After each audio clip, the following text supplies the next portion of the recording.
ఉగాది పచ్చడి ఒక్కొక్క ప్రాంతంలో ఒక్కొక్కలా చేస్తారు. మా ప్రాంతంలో ఎలా చేస్తారో చూపిస్తాను. ముందుగా వేప పువ్వుల రెమ్మలన్నీ పక్కన పెట్టుకుని జల్లెడ పైన వేసి నలుపుతూ ఉండాలి. నలుపుతున్నప్పుడు పువ్వులు సెపరేట్ అవుతాయి. ఆ తర్వాత మొగ్గలు కూడా అందులో ఉంటాయి కదా!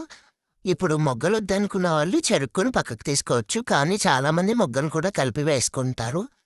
ఆ తర్వాత ఇందులోకి వేయాల్సినవి 50 గ్రాములు చింతపండు, 200 గ్రాముల బెల్లము పక్కన పెట్టుకొని, ఆ తర్వాత శనగపప్పులు, శనగపొడి, మామిడి తురుము, మామిడి ముక్కలు, కొబ్బరికాయ ముక్కలు, కొబ్బరి తురుము, అలాగే వేప పువ్వు పక్కకి తీసుకున్నాం కదా అది. తర్వాత 4 అరటిపళ్ళు గుజ్జు తీసుకుని పక్కన పెట్టుకోండి. ముందుగా తీసుకున్న చింతపండు నానబెట్టి పక్కన పెట్టి, అది బాగా నానిన తర్వాత ఇలా గుజ్జులా తీసుకొని అందులో కొన్ని వాటర్ వేసుకుని తర్వాత బనానా గుజ్జు వేసి, తర్వాత బెల్లము, మనం తీసుకున్న ఇంగ్రీడియెంట్స్ అన్నీ ఒకటి ఒకటిగా వేసుకుని బాగా కలుపుకోవాలి.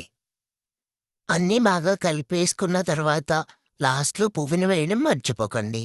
ఆ తర్వాత ఇందులో లేని రుచులు అదేనండి మనం డైలీ తినేవే.